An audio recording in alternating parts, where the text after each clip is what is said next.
LIB presents Try Not to Cry Challenge by Josh Gonzales. Copyright year 2021 by Joshua De Jesus and Life is Beautiful Printing Corporation. Performed by John Vincent Hoson. Level 7. Never say I love you 3000. Miss, one last time I will ask you again, the prosecutor said, intimidating the woman on the witness stand. Are you covering up the suspect for some monetary award? Everyone's eyes got fixed at the woman in front. She was still wearing her uniform. She looked just fine. Long, silky black hair, a pair of black eyes, a fine nose, fine lips. Not that tall, but not that short either. No one was moving a nerve. Everyone was anticipating her answer. No, the woman finally answered. It just happens that there's some monetary reward for those who saw the incident. She smiled. And I did. No trace of fear can be seen on the face of the witness. Let me ask you, the prosecutor said again. Are you doing this for the money? No, of course, she answered. Then why did you come then why did you come out only after the monetary award was announced? The crowd murmured. It was just a coincidence, she said. Really? The prosecutor exclaimed. But what if there's no monetary award? Would you still come out and risk your name? Her eyes widened. So did I. It seemed like the prosecutor was making it look like she was doing it for the money. The witness smirked. Let me ask you too, she said. Are you using the monetary reward to move a strike to discredit my statements now in court? This rendered a loud murmuring. The prosecutor got caught off guard. Bullseye. "Uh, Excuse me? The prosecutor said, eyes wide open. It just happens that I found out it was kinda off, she said, smiling mischievously.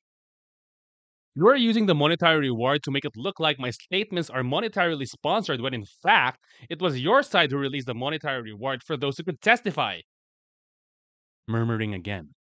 Now the tables have turned. It looks like you released that to discredit all witnesses who will show up, making it look like they came out for money. More murmuring. I smirked on my seat.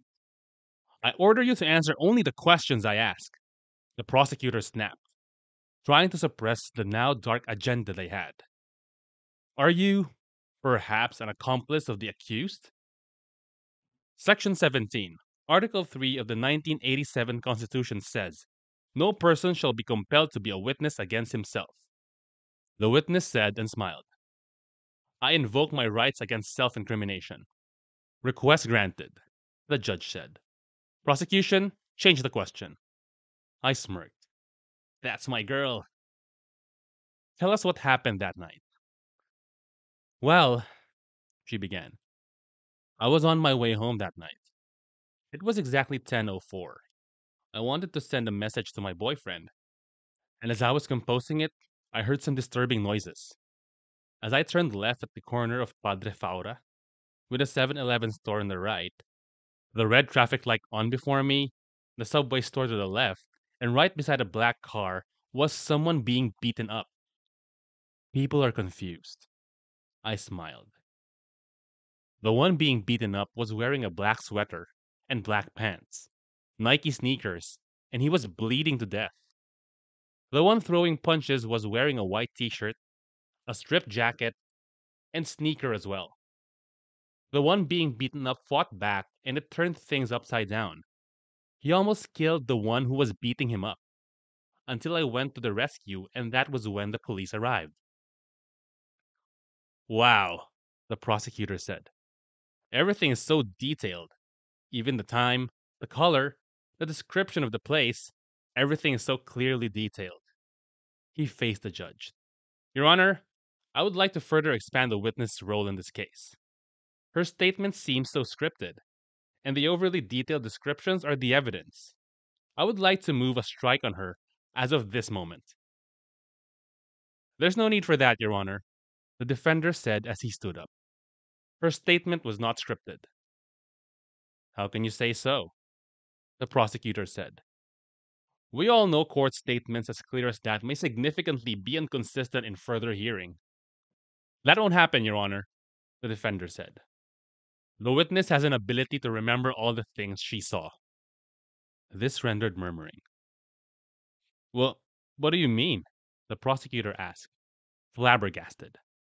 The witness, still on the witness stand, remained unbothered. I have hyperthymesia, she said and smirked. I remember everything. A few hours later, and we were walking on the street. Ah! What did I do? I looked at the woman I was with. I was walking her home. What if I just made things worse? She asked, anxious. You did well, I said, trying to assure her. What if I messed things up? Did you say all the things you saw with no lies? She nodded. Then there's nothing to worry about, I said. Ewan, she exclaimed in frustration. Bakit ba kasi literal na kaya kong alalahanin ang lahat na nakikita ko? Nakakainis na, she said as she sipped her drink. My girlfriend had hyperthymesia. She was diagnosed with it when she was 9. Literally, she can remember everything about her life, like what she did the whole day 10 years ago, what happened in this movie she just watched once, or what happened in the store she was in. She could narrate them detail to detail. There was even one incident wherein the whole class tested her. There was a CCTV camera in our room, and she obtained a copy of the recording from the security office. I asked her to create a narrative report of what happened during that period in class. And when we watched the 2 hour long CCTV footage, she literally narrated everything correctly, in perfect detail. We were 19. We met when we were 9, but we became together when we were 14. Sometimes I am torn between considering it as a gift or a burden, she said. Kainis? I just shook my head, smiling as I could see her how cute and frustrated my girlfriend was. Why? She asked as she looked at me. What why? I asked back. You're staring at me with that smile. Why? Why? I asked back again. Can't I stare? You can, but I'm asking you what's with the stare? Can't I stare for no reason at all? I just miss you that much and I can't help but feel speechless with that face of yours. Bakit? Bawal? You're weird, she said, hardly laughing. Yeah, and that's why you love me. She rolled her eyes, but she couldn't manage to hide her smile. She faced me. Dito na ako, she said. And that was when I noticed we finally reached their gate. Won't you let me in? Walang tao sa loob, she said. Mamaya pa darating si Mama. So? I asked. So? She exclaimed back. We're at 8:03 in the camping site na tayo lang dalawa ang nandun sa tent. We were like really awkward and ended up kissing. With you kissing my lower lip at first and starting to unbutton my... I said, grinding, covering her mouth with my hand. You surely remember everything, huh? That's why I'm telling you, she said, grinning. We both almost lost our virginity last year, but thank God we went back to our senses and stopped. Starting that night, we avoided places where that thought will trigger us again. Pasok na ako, she said. Hug ko, I demanded. She shook her head, but she still hugged me. Kiss? Seriously? She blurted out, laughing. Wala namang tao. She pointed at the CCTV of their house. Ako nang bahala mag-explain kay Tito, I said, laughing. And she planted a kiss on my cheek. Pasok na ako, she said and opened the gate. But before she could even close it, I said something that made her stop. Nasaan I love you ko? She looked back and smiled. I love you, 3,000. I smiled back. I love you more. She smiled and closed the gate. My smile faded. My girlfriend was so fond of telling me, I love you 3,000, ever since we became together. For what reason, I didn't know. She just kept on telling me that, and whenever I ask her why, she won't give me an answer. I shook my head. There were times I'd think with a shudder that her give was maybe, just maybe, a thing that will cost her her life. Miss, ang sabi ko, 100. The tricycle driver exclaimed at my girlfriend when we got off in front of her house. The driver initially charged us 80 pesos, but now he was insisting he said 100. I told her I'd pay 100 but she didn't want me to. Manong, ang sabi niyo po, 80 lang, my girlfriend said. Narinig ko po yun. Aba, baka bingi ka, the driver said. Ang liwanag ng sinabi ko, 100. I closed my eyes and sighed. Oh no, please, Manong. May hyperthymesia yan. Huwag ka na maipagtalo. Sige, bingi ako. Pero kayo, sinungaling. My eyes widened. Love! I exclaimed. Manahimik ka dyan, she told me. Miss, hindi ako sinungaling. Ang linaw ng sinabi ko, 100. Kuya, gusto mong ikwento ko pa sa'yo? Oh no, oh no. Love, baka naman. Manahimik ka sabi dyan, she interrupted me. I love you, 3,000. Yeah, I said. I love you more. O sige, the driver said. Ikwento mo. I closed my eyes tight. Shit. She was about to open her mouth, but I ended up covering it with my hand and handed the driver a 100 peso bill. Manong, take it. Sometimes I'd also think it could also be a reason to be kicked out of school. It is in section 14. Our professor exclaimed, after my girlfriend corrected her that social justice and human rights article was in Article 13 and not 14 of the Philippine Constitution. No, ma'am, my girlfriend said. Article 14 is about education, science, culture, and sports. I have been teaching for decades now, and you're just a student. How dare you correct me? Well, ma'am, my girlfriend said, experience is not always equated with competence. Literally, all of us got shocked. What the hell was she doing? Are you telling me that I am incompetent? No, ma'am, she said. I'm telling you that you may have mistaken Article 14 for Article 13. How sure are you, huh? You know it all? I memorize it, ma'am, she said. Then tell us word for word what Article 13 is, huh? Oh, damn. Here we go again. She smirked. Sure, ma'am. Article 13, Section 1. The Congress shall give the highest priority to the enactment of measures that protect and enhance the right of all the people to human dignity, reduce social, economic, and political inequalities, and remove cultural inequities by. Okay, Section 2, our professor said. Article 13, Section 2. The promotion of social justice shall include the commitment to create economic opportunities based on. All right, class, open your book and let's see if she's right. Come on, come on. The result, she was right. My girlfriend was right. She looked in my direction and smiled. I love you 3,000, she mouthed. Also, sometimes, I think it'll be the end of me. Well, at least ako I never entertained anyone. She said to me the night we were fighting because I got jealous of someone who kept on messaging her. Are we going to talk about that? I asked, referring to a night last year when we had a fight and someone sent me a message, trying to comfort me, and I replied. To her, I entertained the message sender, but to me, I simply replied, Thank you. Of course we'll talk about that, she said. It was September 24, 10:01 p.m. I can still remember her profile picture. She was in a bikini and she was stopped when I suddenly kissed her. She wasn't moving at first, until it melted her. In a flash, she kissed back. Sorry, I said soon as we both calmed down. I I was just jealous. Don't you trust me? She asked me. I do. I just want to build my fence high because I don't want anyone else to have you. She smiled and looked deeply into my eyes. I love you 3,000. And I love you more than your 3,000. But most of the time, I consider it really as a gift. What? She exclaimed. Can you say that again?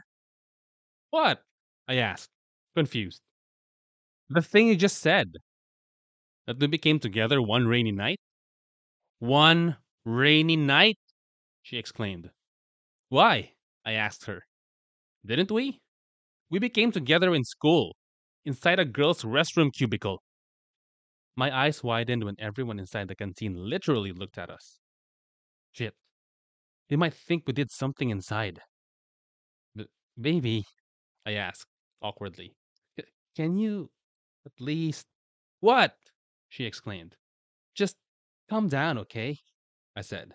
I'm joking. Ewan ko sa'yo, she said, lifted her bag, and turned her back. You're right, I said. That made her stop. It was inside the female room's cubicle. Everyone's eyes got fixated on us. It was February 8th, inside the annex building, ninth floor, 5:28 p.m. Along the second cubicle. She looked back at me. You can remember them perfectly? She asked, her voice cracking, was close to crying. I may have no talent as yours when it comes to remembering, but I can remember things too important for me. I can remember them detail to detail because those are the best things that ever happened to me. I said and smiled. You are the best thing that ever happened to me. She smiled, as tears started to escape from her eyes. You forgot something, she said. What is it? I asked. The weather that day. It was raining. We laughed. I love you. I love you too, she replied. 3,000. Little did she know, I got to memorize them because they were written by her in the book that she gifted to me during our third anniversary. Our relationship wasn't perfect. We had our highs and lows. We had chaos and paradise, war and settlement. But during our 5-year relationship, we remained stronger than before because we decided to face the problem together. Not me versus her, but us versus the problem. Until the time when the most awaited performance of our lives happened. Performing Only Hope by Mandy Moore. We practiced for months. She'd be the singer, I'd be her pianist. She was too excited about it, because this might open doors for both of us in the music industry. Considering the fact that many talent scouts and professionals will attend the showcase, though, I was not really into it. But for her happiness, I was more than willing to do it. She looked at me and I smiled at her. I started playing the piano. There's a song that's inside of my soul, she started. It's the one that I've tried to write over and over again. Her voice brought chills down my spine. I'm awake in the infinite cold, but you sing to me over and over and over again. I could see people feeling the song. So I lay my head back down and I lift my hands and pray to be only yours. I pray to be only yours. I know now you're my only hope. I knew it. She nailed it. The story went on, and I played the piano with the proper keys. Everyone was feeling our harmony. Not until something happened. I give you my destiny. I'm giving you all of me. I literally got dumbfounded because she started singing notes that were not aligned with inclined with my keys. So I did some adjustments, but they seemed off together, and the audience noticed it. I closed my eyes tight. I lowered the keys since she was lowering her notes. But then she used notes higher than we practiced, and now it was utterly off my keys. Shit, I rendered, murmuring. She noticed it. At the top of my lungs. Her voice was shaky, and it cracked. She stopped. The murmuring became louder. She looked at me, tears in her eyes. Continue, I said. Just continue. She finished the song, but right afterwards, she ran away. I couldn't find her anywhere. The next thing I knew, she had gone home without telling me. I went to their house, but her mom told me she didn't want to see me for the meantime. I knew how she prepared for the performance, and I also knew how devastated she was from what happened. I found out later, after she finally calmed herself and decided to see me after my countless attempts. She told me that she got confused with the notes and was mentally blocked with the lyrics. Maybe because of the pressure or her stage fright, I had no idea. At first, I thought it was natural, until days and weeks passed and her coldness remained consistent. I thought maybe it was just an aftermath of the event, until her text messages became shorter. Her treatment of me became colder, and the spark in her eyes was no longer the same as before. I felt it, but I never told her, scared of what was going on between us. Until one melancholy night. My fear happened the night I was walking her home. I have something to tell you. I continued walking, as if I did not hear what she said, as if I was not aware of the things she'd say. I looked at her. It used to be that her eyes never failed to make me drawn into her soul. But tonight, the look in her eyes stung. I should have felt a spark, a whole zoo if not the butterflies having chaos inside me. But tonight, her eyes gave me a sudden pain, a sudden chest pain. I said I have something to tell you. I pretended I didn't hear her again. In one moment, she stopped walking. I looked at her. I knew confusion and pain were visible in my eyes right then. I held her hand tighter than before. Let's break up, she said, not dodging my eyes. I felt tears in my eyes. I'll I'll walk you home, I said. Uh, I'll pretend I never heard anything. Really. Let's talk about it once. Tonight or not, I've already decided. I'm breaking up with you. I felt a tear fall out of my eyes. I smiled weakly and looked at the sky and sighed. "Hmm, why is it so easy for you to say that?" I asked. Pain was obvious in my voice. Bakit parang wala lang sa'yo ang pinagsamahan natin? Na kung iwan mo lang ako ay parang wala lang sa'yo? Na parang wala akong halaga sa'yo? How do you look at my eyes and convince yourself it's time to walk away and leave me behind? Do you think I decided it overnight? It was hard for me too. On what grounds? I asked, the pain in my voice still very obvious. Am I no longer healthy for you? No longer enough for you? Do you not see me in your future anymore? Tell me, what did I do wrong? At least let me know. There's nothing wrong with you. Then why are you breaking up with me? You won't understand. Then let me understand. It ended, she said. What? The 3,000. It has ended. Confusion swallowed me. What do you mean? The 3,000 in I Love You 3,000. It has ended, she said, smiled weakly, tears in her eyes. Today is my 3,000 days with you, and I can only love you up to this moment. More confusion arose in me. What do you mean 3,000? 3,000 is approximately 9 years and a few months. We were together only since we met when we were 9, she said, and tears flowed from her eyes. And I love you since then. She looked down. And now it has ended. My I love you is only for 3,000 days. I can only love you for 3,000 days. I smiled bitterly. What are you telling me now? That you'll only love me in that span of time? Love has no limitation. It has, she said. It has. Look, I don't get any of what you're saying. We've been together for 3,000 days, and you'll dump me for only that reason? I deserve a more justifiable reason. That's the only reason, she told me, tears in her eyes. Our 3,000 days just ended. So I am with you. And she left me more confused, standing, dying, crying. At first, it wasn't easy for me. Though we had a talk, it felt like I had been ghosted. My moving on process was chaotic. There were days when I felt I was okay, and then there were nights when I missed everything about us. And then I made up my mind to stop stalking her Facebook account, and I even blocked her. But I ended up creating another account just to stalk her, so I simply unblocked her. It wasn't easy. Days, weeks, and months, I tried to move on. I ended up trying many times, and eventually ended up failing. It was hard. It was hard to stop loving someone who taught you how to love. Until one night, I got drunk and ended up calling her, and she answered. Hey, busy ka? I asked. then gulped. Patulog na actually. Bakit? I closed my eyes tight.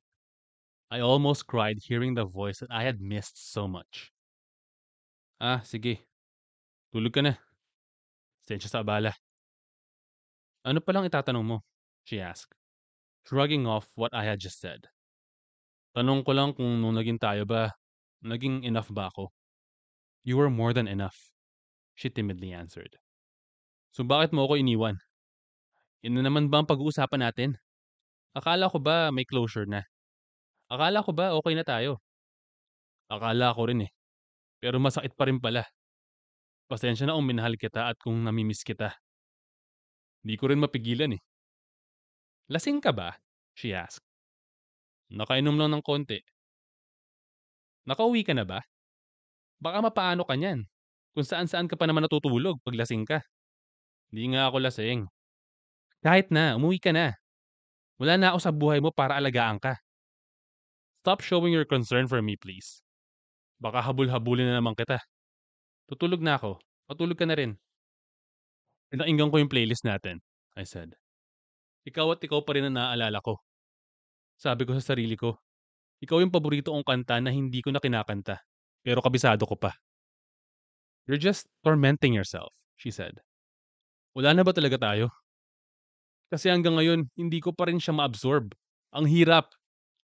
Matagal na, she said. Deserve mo ang sumaya. Huwag ka nang maghintay sa akin. Hindi na ako babalik. And since that night, I started to better myself. Month after month, I saw improvements. There were times that I missed her. There were times that I didn't think about her at all. And for me, that amounted to something. Until one afternoon, my world turned upside down. I visited my varsity player friend in hospital because he fractured his ankle. And there, I saw her entering the hospital room, accompanied by her mom. I was shocked, dumbfounded, bewildered. Surprising as it was, she was ill. No, not terminally ill. She was not gonna die either. She had dementia. Alzheimer's disease, to be specific. A disease which made her lose her memory. She was now in front of me, wearing a hospital gown, couldn't maintain an eye contact. I'll leave you two to talk freely, her mom said and closed the door. What exactly is happening? I asked, confused. You can very well see, she said. I'm ill. Your mom told me it's dementia, I said, confused still. I mean, you have hyperthymesia. You can literally remember everything and now I found out you have dementia? It's it's confusing. I mean, you can remember everything and now you're losing it? That's the idea, she said. Diseases have no exception. Once your neuron is damaged or have an abnormality, it will ruin you. I I don't get it, I said, confused. I mean, how can someone who remembers everything lose it? It just happens, she told me. "Huh. How long have you been diagnosed with it? I asked, trying to absorb things. Since I was 9, she said. My parents were astounded by my ability, so they had me checked by a neurologist.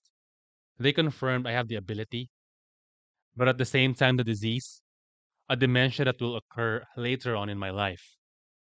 They gave me a span of days that I can only accurately remember things, and after that, I'd lose it. How long is the span was? I asked, my heart beating so fast I couldn't absorb everything. She smiled weakly as tears started to form in her eyes. 3,000 days. I closed my eyes tight while my heart was dying inside. So, so the reason why you kept on telling me I love you 3,000 was because you can only remember me for 3,000 days and after that, your brain will automatically forget me? She nodded, and she cried. I felt a bang on my chest. Our performance? She said. The dementia took effect on that day. I forgot the notes and the keys which I never experienced before. Is this also the reason why you left me? She nodded again. Why? I asked, tears flowing from my eyes. I was scared. Scared of what? Of everything, she said. I'm scared to be with you and then day after day forget about you. I'm scared of what you would feel by then. That every minute I am with you, I would, one by one, forget your face, your voice, your name, the taste of your lips, the warmth of your embrace. I'm scared of that one morning when I'd wake up beside you and I can no longer remember who you are. That's why I kept telling you, I love you 3000, because I can only clearly love you in that span of time. And then after that, I'll start losing everything. It's a curse. I love you 3000 is a curse. Is it that severe? I asked, my voice and cracked. She nodded again. Can't we do anything about it? I asked while crying silently. We did do something about it, she said. But my case is hopeless. There's nothing we could do. In fact, I can't remember my own name the moment I woke up today. I bit my lower lip. I felt pain swallowing me alive. I can't tell my mom about it. I don't want her to worry, she said and bit her lip. Then she looked at me with teary eyes. Can you tell me what my name is? Her voice cracked.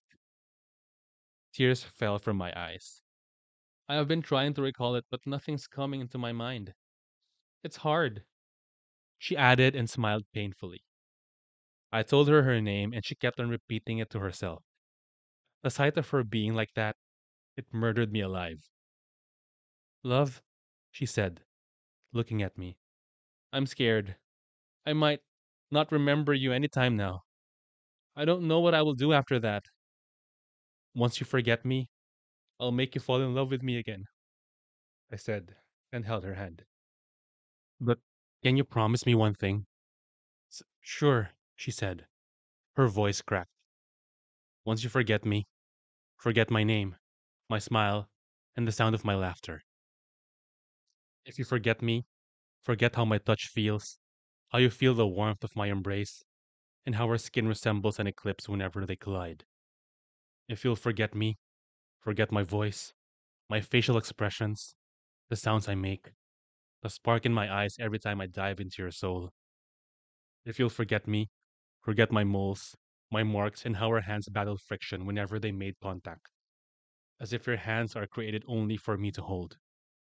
If you'll forget me, do me a favor. Forget me, but not the music we discovered, not the kisses we shared, and not the memories we made. So, if you'll forget me, please do forget me, but not the things we did. She nodded and cried hard. I don't want to forget you, she said and bit her lip. But my system will. I hugged her tight and I could feel her tears in my chest. I love you since the beginning of 3000, I told her. It made her cry all the more, until she stopped. She then pulled her head away from my chest. She looked at me strangely. What's wrong? I asked. But when I noticed something, that was when my heart stopped beating.